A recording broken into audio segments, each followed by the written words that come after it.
going on, guys? I'm back, Philly Mike. In this video, I'm going to be touching up on my DFS content.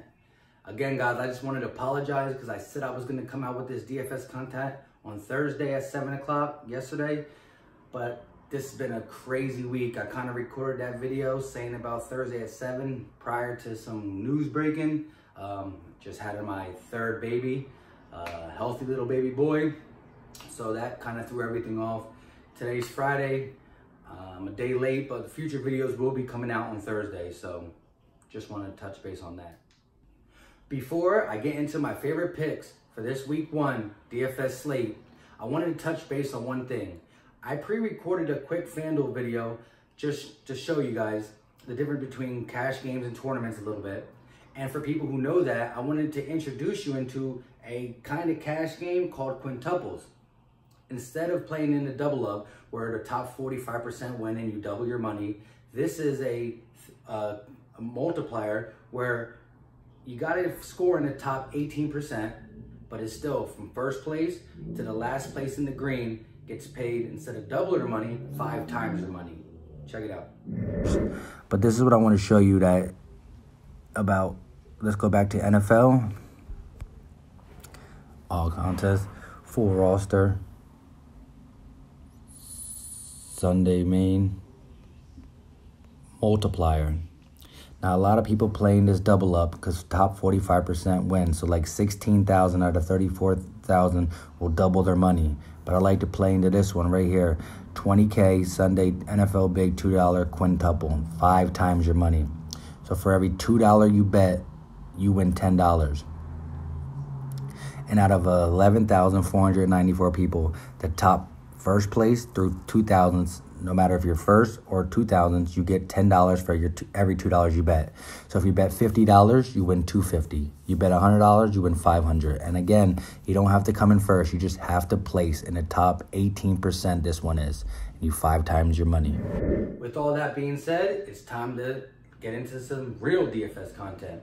On this channel, I'm going to be giving you my top 5 picks for this upcoming slate. Different positions. Each week is going to vary on who I think you should have, and definitely in some cash games, and even get some tournament exposure. Okay, so I'm going to give you my first pick. We're going to head over to quarterback, and I'm going to go with Jameis Winston. With a price tag of only $7,500, he's very reasonable. And here's a couple points I wanted to make out. 1, he's the quarterback in a game where they're projected to be one of the highest totals of the week. The Bucks versus the 49ers. Another thing is, Bruce Arians is a new head coach for the Tampa Bay Buccaneers. And what does he like to do? He likes to throw the ball down the field. He's all about that vertical offense. Another thing is, the Niners ranked in the bottom 5 against quarterbacks and receivers. And again, a big thing is Tampa Bay's running back. You probably don't even know who he is. It's some guy named Peyton Barber, and he's not good. So I can just see this game being high scoring, and for the Tampa Bay Buccaneers to keep up, they're going to rely on Jameis Winston's arm. Now, yes, he's not that great of a quarterback in real life. Might get a couple turnovers, but with the rushing upside and the multiple touchdowns, he's just perfect for $7,500. So with my next pick, we're going to head over to runner back. Quick, before I say who my runner back is, I just want to say, in most times, if you're playing FanDuel, you should always have 3 runner backs. Your flex should really be a runner back because they're just guaranteed to get you more points safely than like a receiver or tight end. But let's head back over to, so the runner back I'm taking is Le'Veon Bell. With a price tag of only $7,900, why not? If this man still played for the Pittsburgh Steelers, his price tag will be over $9K. He'd be up there with Zeke, Barkley, McCaffrey, but he's not. He's down at $7,900. Another reason is the Buffalo Bills. They're what you call a run funnel. Last year, they were in the top 5. They might even been 3rd against the pass. So teams like to run against them. And they ranked in the bottom 7 in run defense. So the Jets having problems at receiver and a young quarterback with one of the best running backs in the game, they're going to feed him all day. I can see 20+ carries, and I wouldn't be surprised at all if he led their team in receiving. He's the definition of a true bell cow, for sure. All right, guys, on to my third pick. We're going to stay right here at runner back. It was kind of a toss-up. I like these guys both a lot. I'm not going to say the other guy because he's probably going to be my flex, and I'm only going to give you 5 plays for now. So we're going to go to the running back I take, and it's going to be Dalvin Cook. With a price tag of only $7,400, can't go wrong here either. In the preseason, he's been looking explosive when he got shots. The guy is finally back to being healthy. Last year, he came back, he played all year, but you can tell, you know, guys who come back from a big injury usually take 1 year just to get back to where they were. So I can see Dalvin Cook coming back this year being like he was right before the injury. And another thing is, no Latavius Murray. Latavius Murray's over there playing with New Orleans Saints now, and the young boy who behind Dalvin Cook is just not ready yet. So Dalvin Cook's going to get his usage rate up, carry a heavier workload, and he's already always been a great pass catcher. And my last point, Atlanta Falcons is the team he's going against.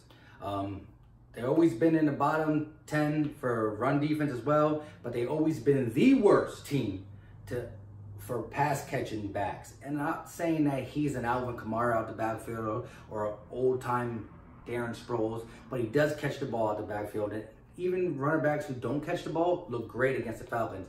Not saying that Deion Jones and all them linebackers ain't good. It's the way Dan Quinn plays his defense. He doesn't care about the short dump offs to the running back. And, you know, you get a half-point PPR, half-point per reception, and so they add up. And all you got to do is break one. So Dalvin Cook is definitely my second running back. We're getting close to that number 5, but here's my number 4th pick. We're going to go head on to receiver, and I'm going to take Tyler Lockett. Again, price is only at $6,800. Very great. One of my biggest reasons, no Doug Baldwin.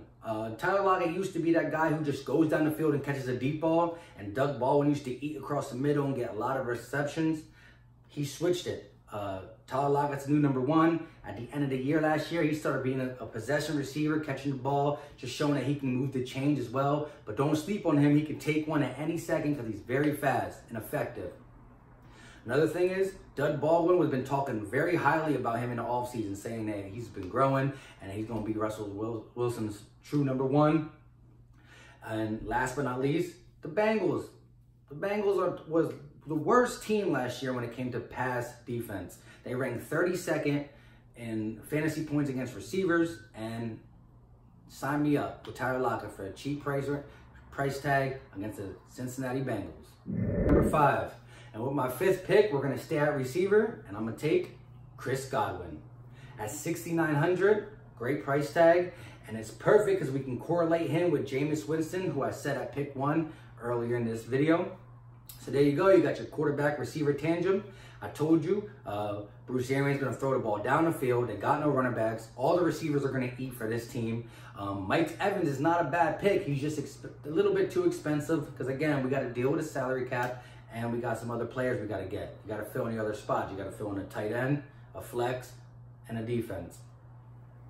And another receiver. You get 3 receivers. So let's get to some points. This offseason, Bruce Arians said how great of a preseason Chris Godwin had. He's their true number 2 now. He's big, strong, and fast. He can hit you in many different aspects. And again, I just like what Bruce Arians said. He said, this kid is never coming off the field. Hey, that's very reassuring for me.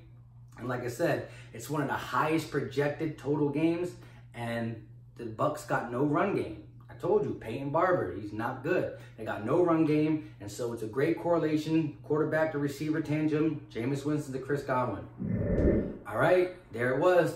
5 picks that I gave you guys for this upcoming Week 1 DFS slate.